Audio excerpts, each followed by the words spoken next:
casa. Primeiro porque depois de um longo período de caminhada, nós conseguimos inaugurar esse novo espaço. Só tínhamos essa salinha pela qual vocês passaram. Então, é uma vitória muito grande.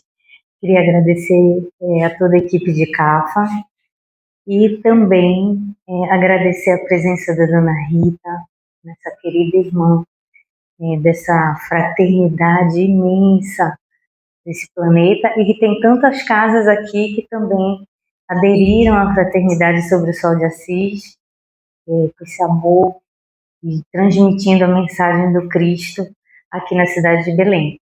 E a Nanideua também.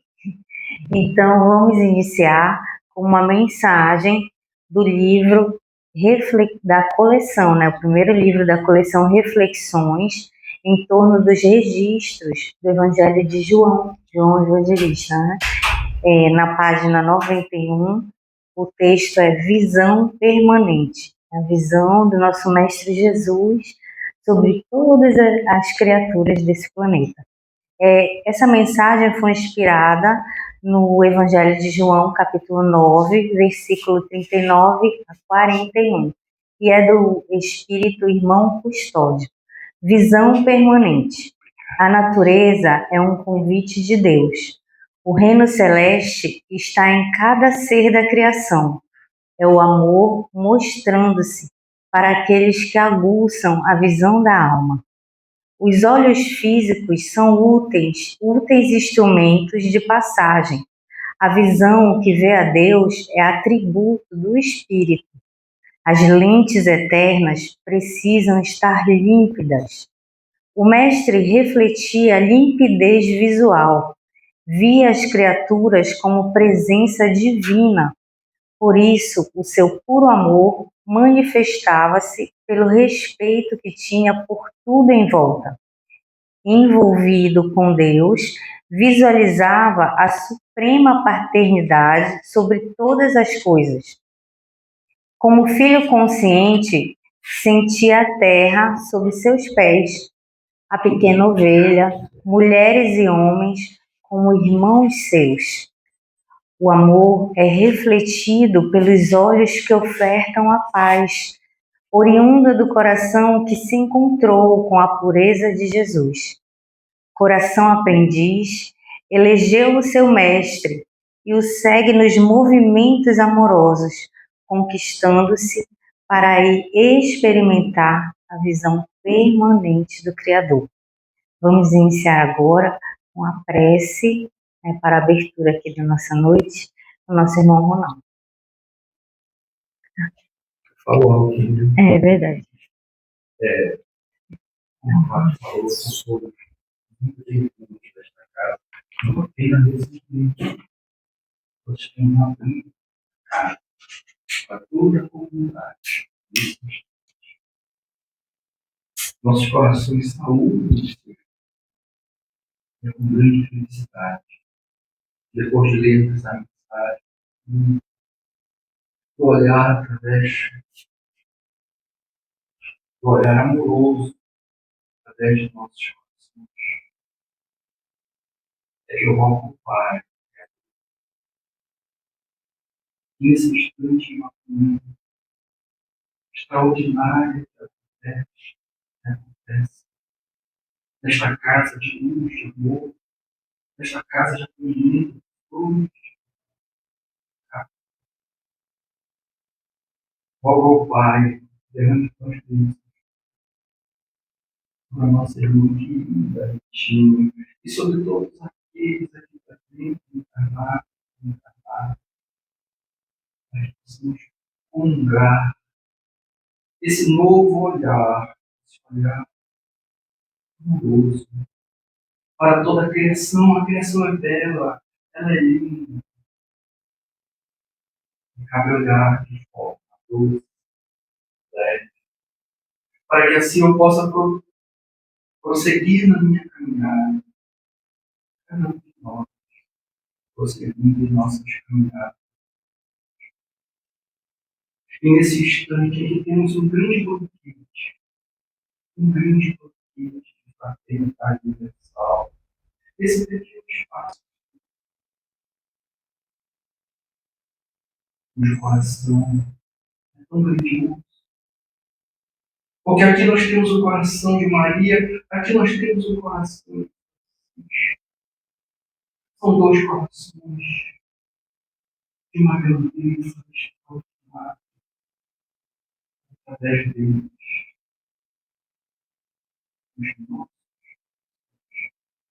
Se tornam igualmente grandiosos e fortes, alimentados e fortalecidos.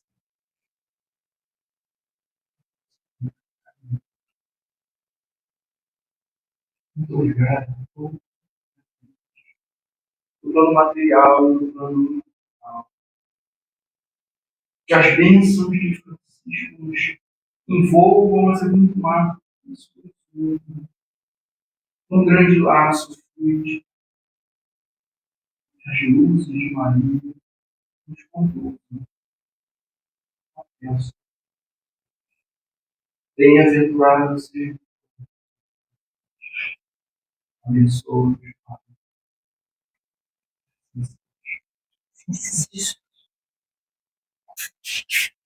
Agora com a palavra, a retiro.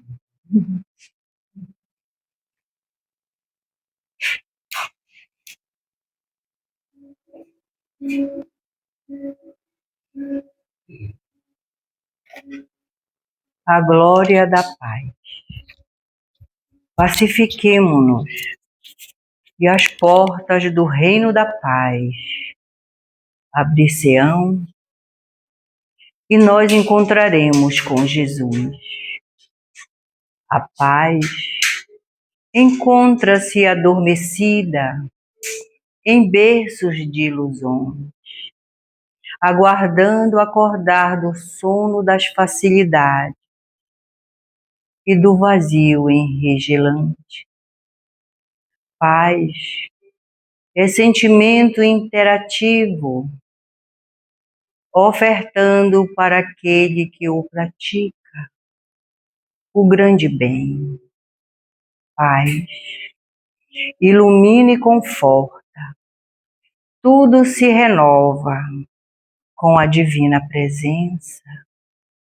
Os agressivos param, deitam as armas da revolta para ver a paz passar.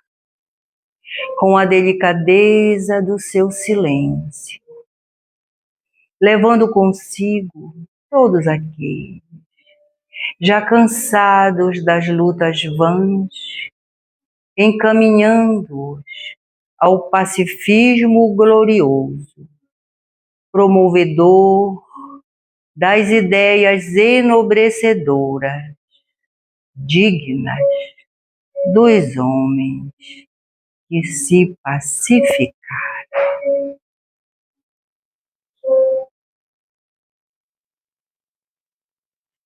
É uma alegria para nós sermos acolhidos em Cafa.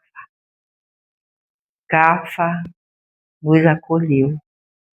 E é muito grande a nossa emoção. E como já nos disse o nosso irmão Ronaldinho, onde está Maria de Nazaré? Está Francisco de Assis. Então, Cafa está sendo visitada pelos nossos irmãos de coração franciscano. Vamos viver momentos com esses irmãos tão iluminados que estão nos acolhendo. Vamos ofertar a mente e o coração para sairmos daqui atendidos por eles, dentro das nossas mais íntimas necessidades. E o projeto espiritual Sob o Sol de Assis está lançando a terceira coleção da sua obra psicografada, Reflexões em torno dos registros de João. É a nossa obra inaugural desta terceira coleção. O projeto já nos traz uma obra psicografada em 3 coleções. A primeira coleção é uma duologia sobre o Sol de Assis. volume 1, volume 2. E a terceira coleção são os Pequenos Sóis de Assis, coleção de bolso.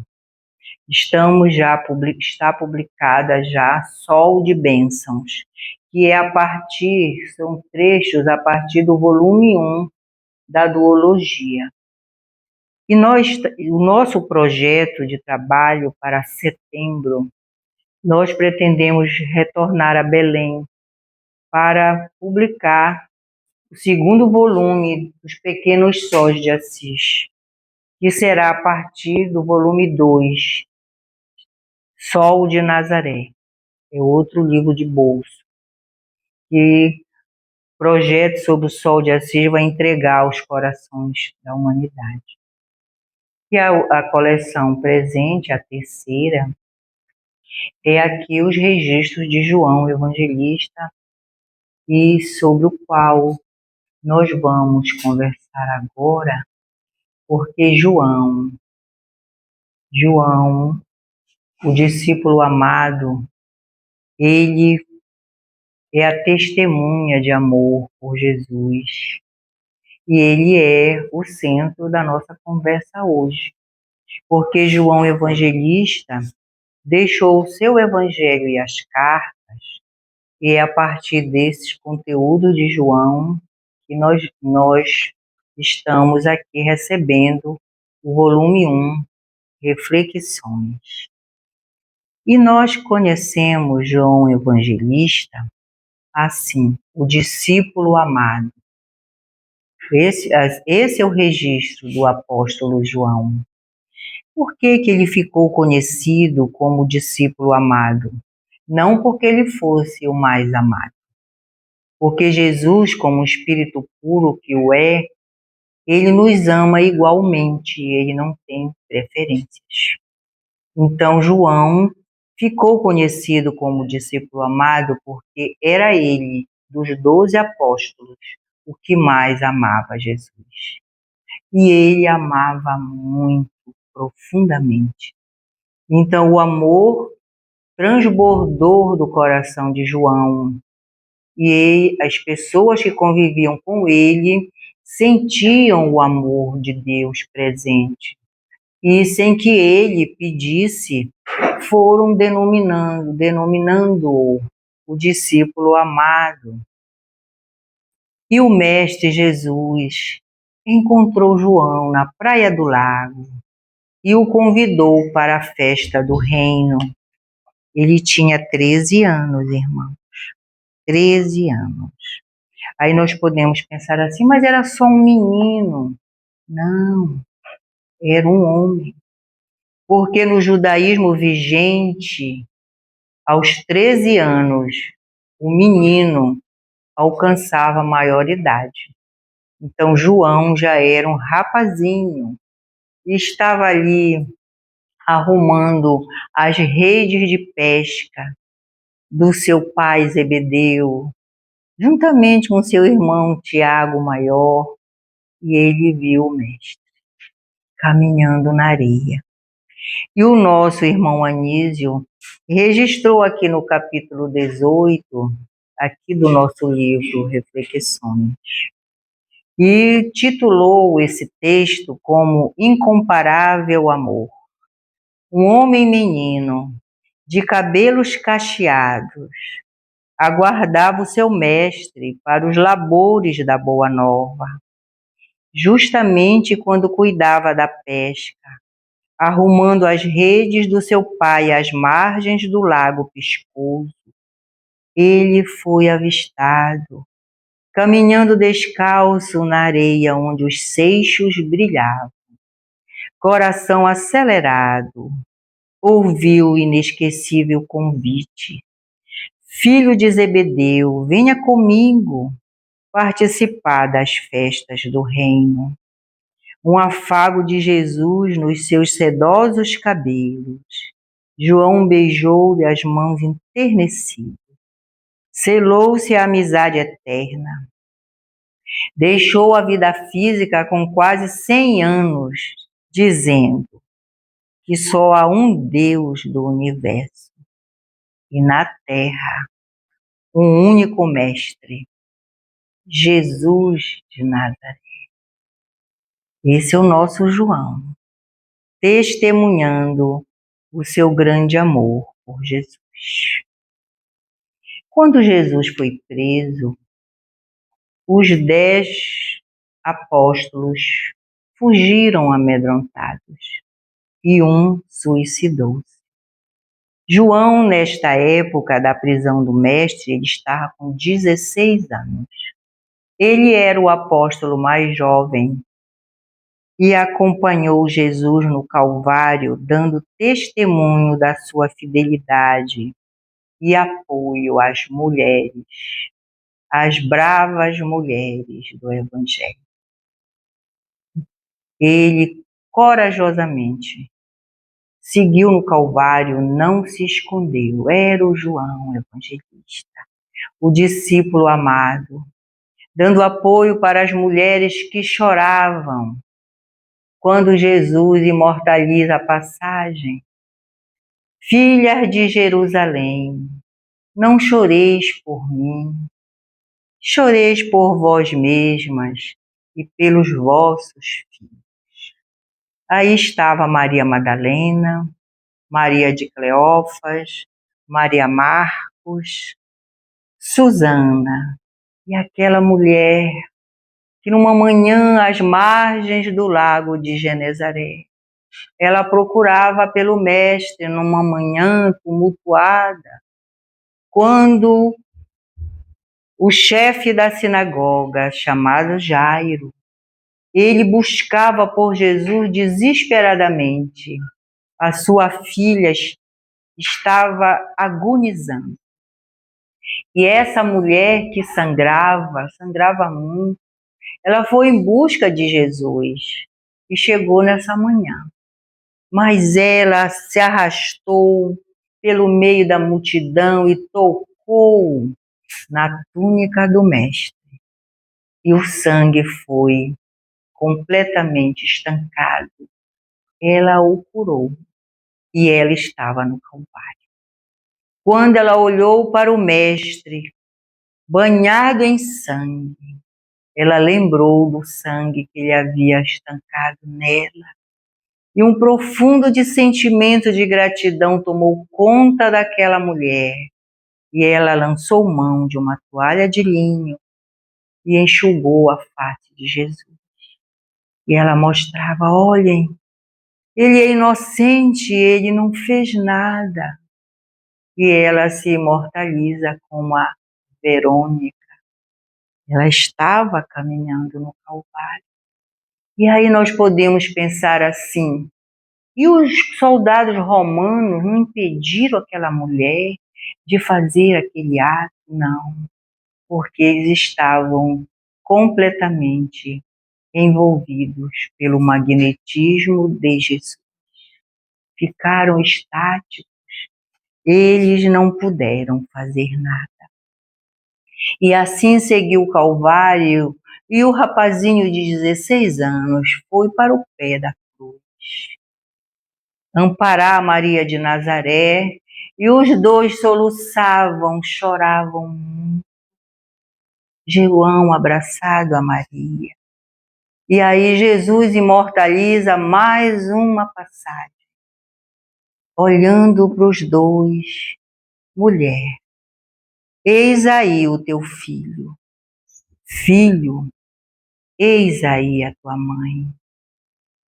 Essa simbologia bíblica nos deixa a lição da irmandade universal, que a nossa parentela física, o nosso nome de família é de passagem, mas que a nossa filiação, ela vem de Deus, nós somos filhos de Deus, nós somos irmãos.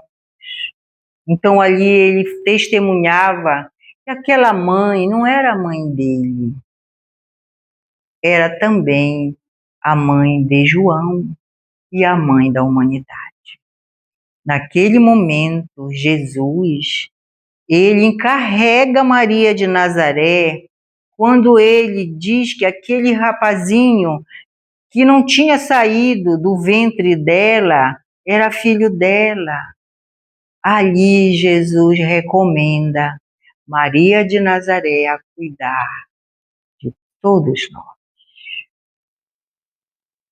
E o quarto evangelho é da autoria de João Evangelista. E as cartas também.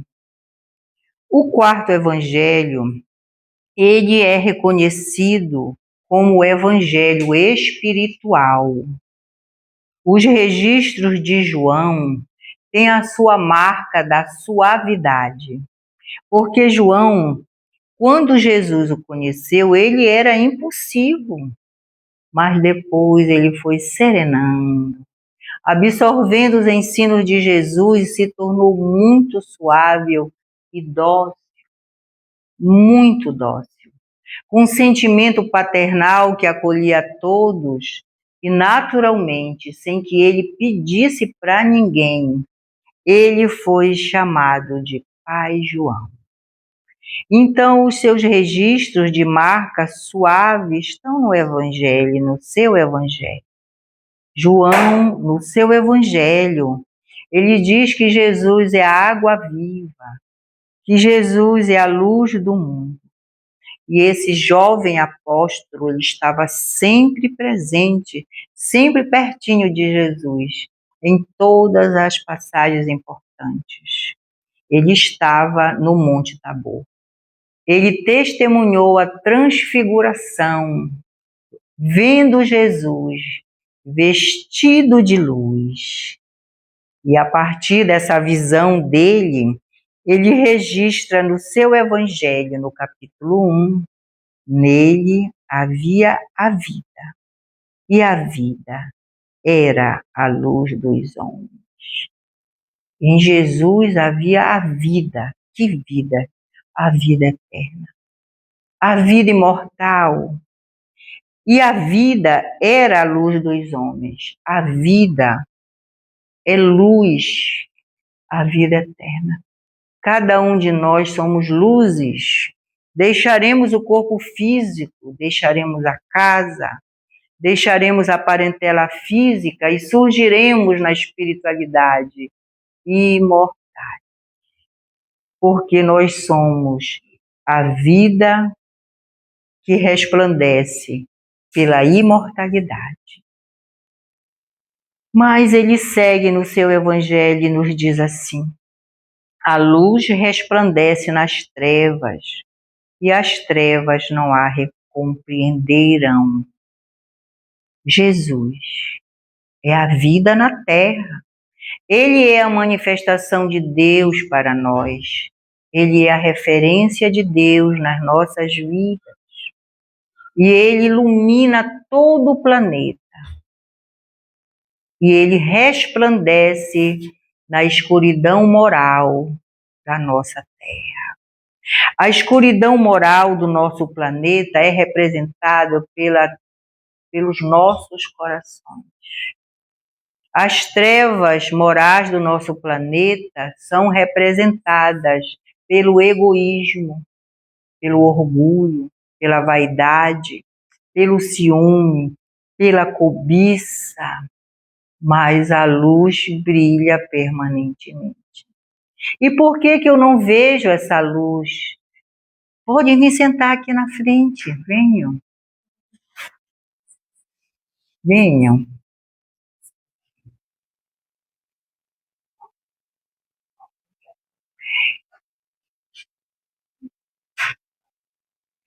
E por que, bem-vindas, e por que eu não vejo essa luz? Porque eu estou em sombras, eu estou na sombra do egoísmo, na sombra de todos os meus males morais.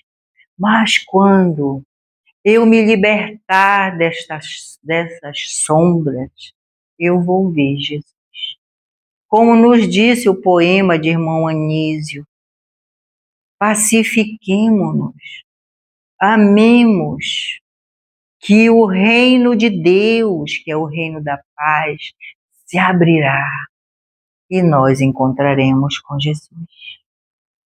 Então essa é a nossa caminhada. Nós vamos ver a luz através das nossas mudanças do coração, através da pureza de coração. Seu coração ligado a Jesus fez João reconhecer Jesus depois dos acontecimentos do Calvário, numa noite. Os discípulos pescadores, inclusive João Evangelista, eles saíram para pescar no lago e retornavam na aurora do dia sem nenhum peixe. Ancoraram o barco, quando olharam, vinha um homem caminhando na areia do lago e se aproximou deles. Os outros não reconheceram quem seria aquele homem, mas João disse: é o Mestre. João reconheceu Jesus porque o seu coração amoroso, o seu amor intenso estava ligado ao Mestre. E só o que faz, meus irmãos, podem entrar.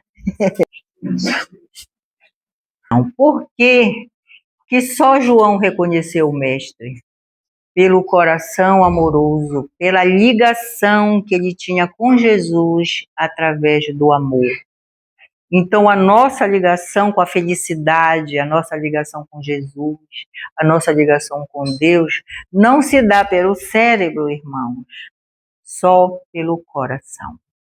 Então, ele amava tão profundamente Jesus, ele era íntimo do Mestre, que ele não precisou olhar para Jesus, ele sentiu que era Jesus que chegava. No capítulo 10 do Evangelho de João, o todo 10, ele diz que Jesus é o bom pastor. E no 3, o capítulo 3 do Evangelho de João, está ali registrado o encontro de Jesus com o doutor da lei Nicodemos, numa madrugada no Horto das Oliveiras. Aí nós podemos parar para pensar e refletir. Numa madrugada, Nicodemos adivinhou que Jesus estava numa madrugada no jardim de Getsêmani? Ele não adivinhou. E que ele ficava ali no átrio do templo, vendo Jesus pregando. E ele despertou e percebeu que Jesus era o Messias enviado. E ele passa a amar Jesus profundamente e silenciosamente, para não se comprometer com o poder do sinédrio, mas ele tinha um anseio de falar com Jesus. Aí ele observava entre os apóstolos um que era íntimo dele, muito íntimo do Cristo. Então ele vai até João e pede para ele: organize para mim, por favor, marque uma entrevista com o Mestre. E João foi até Jesus, conversou com ele e conseguiu uma entrevista para Nicodemos naquela madrugada.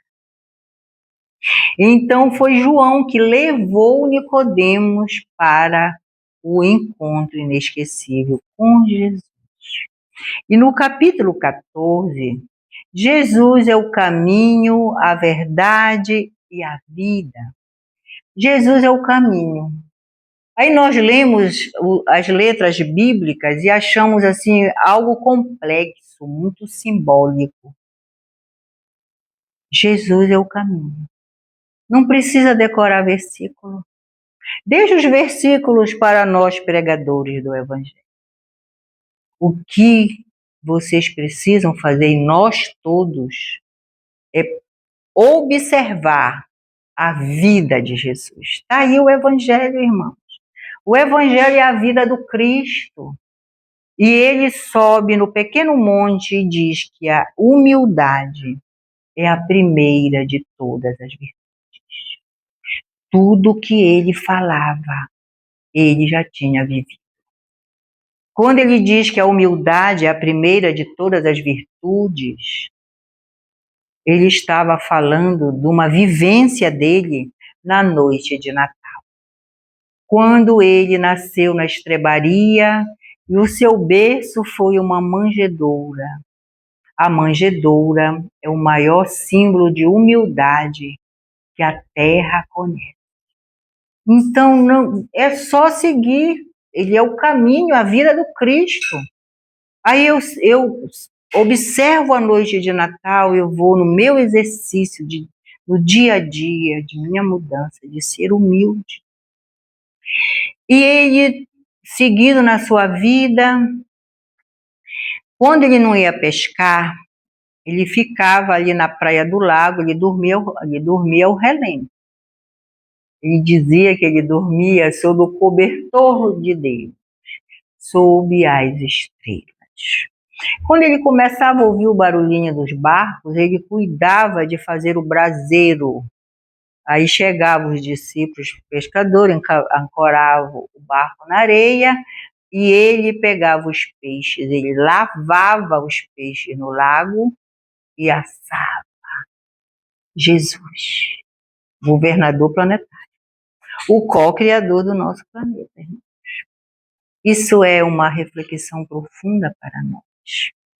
E os discípulos pescadores iam nas suas casas, que era logo ali, pegar frutas, pegar legumes, aí se sentavam na areia, como igual. E ainda chamava quem passava, venha cá, venha participar do nosso alimento e da nossa amizade. Evangelho, irmãos, é isso, não tem nem nada complexo. E aí nós vamos seguindo o caminho de Jesus, a vida dele. Aí ele é crucificado, silencioso, sereno, lecionando para nós a fé, a confiança no poder de Deus, a confiança na imortalidade, a confiança de que ele não iria morrer. E aí ele segue. Logo que ele desencarna, ele não sobe para os mundos celestes. Ele desce às trevas e vai atender Judas Iscariotes, que tinha se suicidado. Judas estava tão atormentado, mas naquele tormento, naquele desespero dele, ele sentiu uma brisa suave no seu coração. Era a presença de Jesus. Judas, dorme um pouco, te acalma, Judas. Os milênios esperarão por ti, e eu também. Isso é evangelho, irmãos. Nos convidando ao perdão, irmãos. Nos convidando a não julgar o irmão, a não cobrar nada de ninguém. Nos convidando ao amor. Isso é evangelho. Qual é a complexidade que tem nisto, irmãos? Nenhuma. Aí ele surge na manhã, no domingo da Páscoa, iluminando a manhã. Como um filho de Deus, como nós, ele ilumina a manhã, deixando a lição de que ele iluminou a manhã e cada um de nós. Partimos do mesmo ponto de onde ele veio, somos herdeiros da luz de Deus. Então ele nos aguarda também a irradiar a nossa luz. Isso é evangelho. Então não tem nada que não possamos entender. Então, o Coleção Reflexões, ele não só comenta o Evangelho de João, também as cartas de João, comentados pelos irmãos espirituais sob a orientação do Espírito Francisco de Assis. Espíritos de coração franciscano. A falange de Francisco de Assis, ela acolhe a todos os corações que amam, porque Francisco de Assis é um espírito universalista. Ele não levanta a bandeira de nenhuma religião. Ele acolhe a todos. Então, a falange de Francisco é composta pelos irmãos da congregação cristã católica, logicamente, mas não se resume a isso. Ele acolhe todos, sem perguntar procedência, qual era a sua religião, nada disso. Ele olha o coração ama. O coração quer dissipar a fome do mundo. O coração está disposto a desenvolver projetos assistenciais. O coração está disposto a programas de inclusão social, de dignidade. Venha, você está incluído na minha falange. E este projeto espiritual sob o sol de Assis, ele é um pequeno projeto, uma frente de trabalho do Cristo através de Francisco de Assis. E que colabora com a caridade espiritual. A caridade espiritual, ela é uma atividade do projeto espiritual sob o sol de Assis, através dos grupos de terapia evangélica, o Consolador, que traz para o grupo as reflexões do Evangelho, nos ajudando a refletir e a mudar, e a crescer e a ser consolados. Mas também não poderia ser diferente. A falange de Francisco de Assis apresenta-se no mundo inspirando a solidariedade nas ações da caridade aos irmãos e irmãs que ainda sofrem com a fome. E aqui na página 99, nós temos um texto que nos convida a esses atos solidários, porque enquanto houver fome do estômago, há egoísmo. Enquanto houver egoísmo nessa terra, não há paz e nem felicidade. Porque quem não se importa com seu irmão, apenas aparenta que é feliz quando deita na sua cama ou na sua rede, meus irmãos, o vazio, a insônia. Aqui nós temos o texto do irmão Amadeu, sem palavras. A cada ato de amor, a boa nova do Divino Mestre expressa-se sem palavras. No silêncio do labor que age como lenitivo da dor pungente, manifesta pelo estômago que precisa de pão. A fome é uma dor sem igual. É o maior sentimento de abandono que se possa experimentar.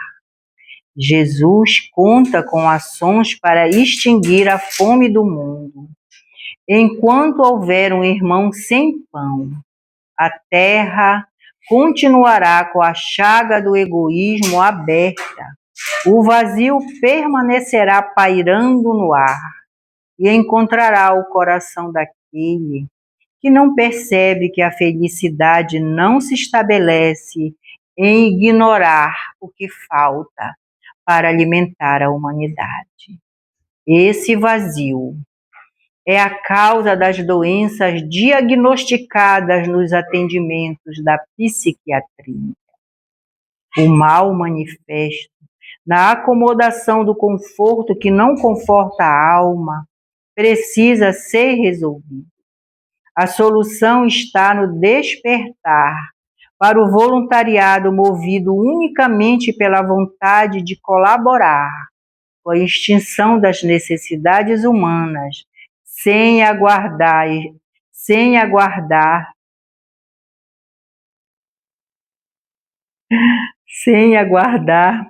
decisões oficiais. O mestre agia no bem, sem buscar nenhum tipo de assinatura dos líderes da sua época. Por isso, causou estranhamento pelos atos incondicionais em favor dos sofredores e foi levado à cruz.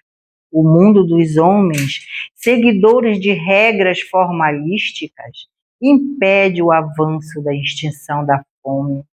A comida o medicamento necessário para chegar no irmão. Viajam por muitos departamentos procrastinadores do bem efetivo. Há muitas eras recebemos a denominação de cristãos.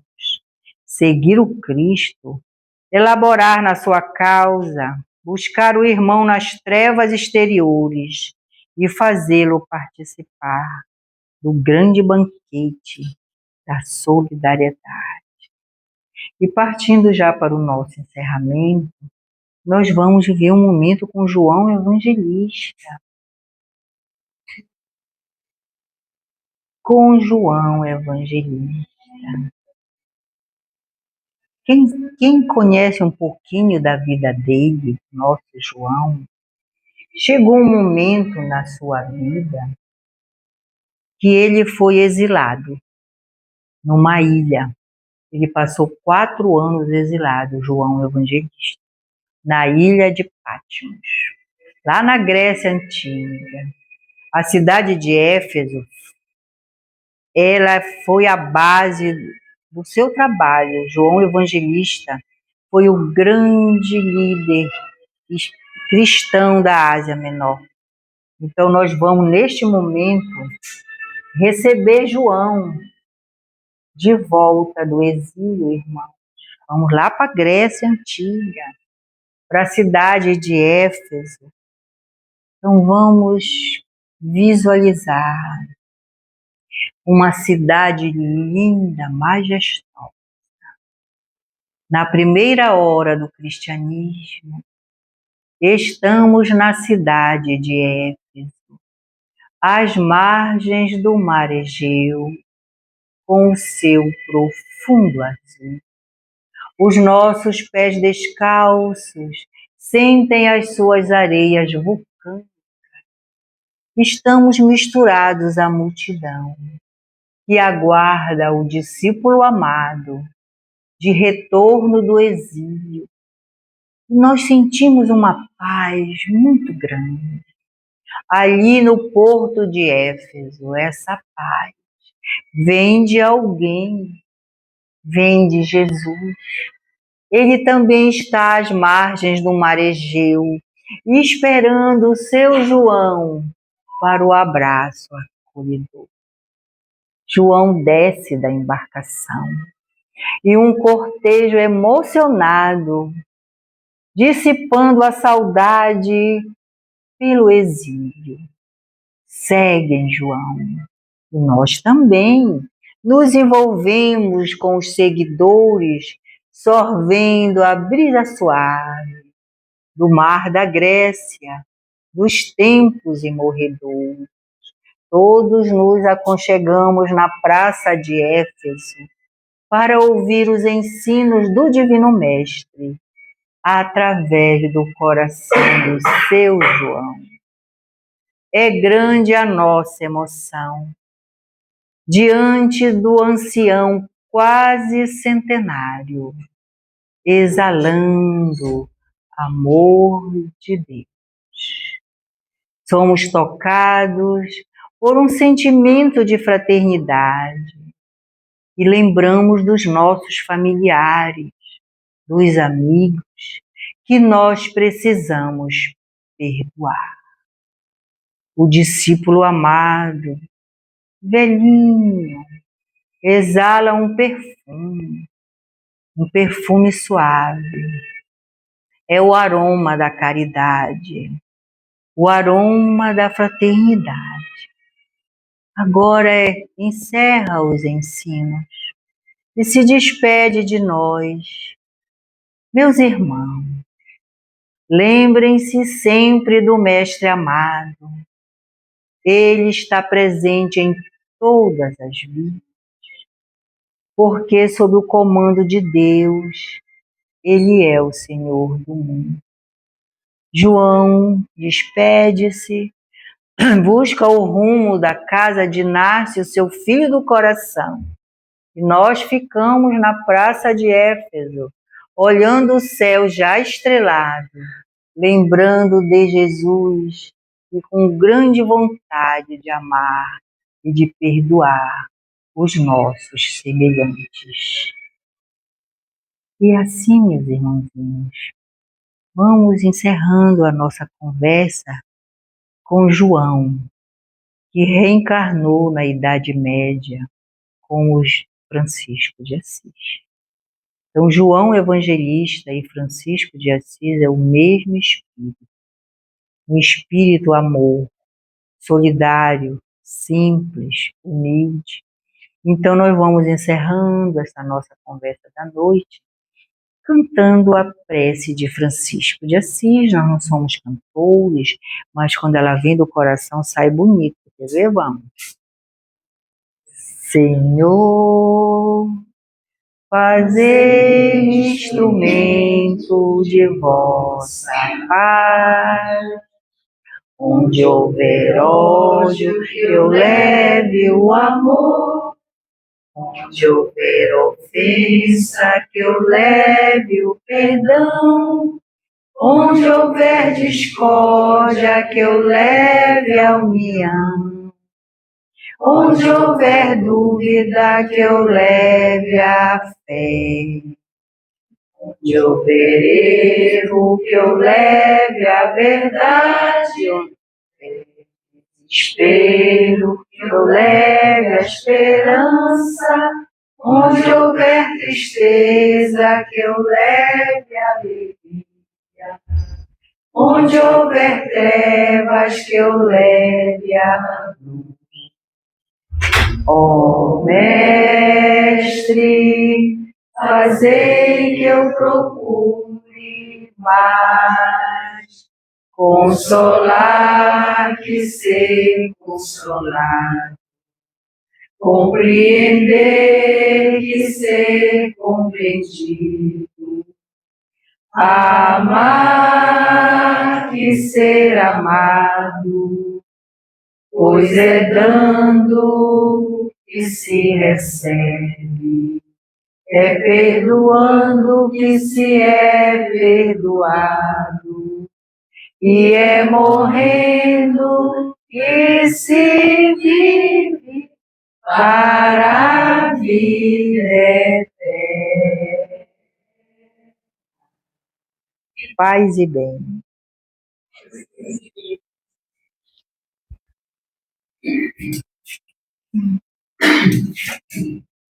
Nós agradecemos de coração a presença de todos nós.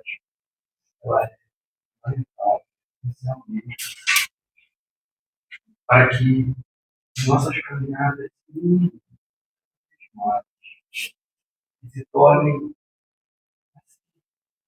como nos levam a outras dimensões.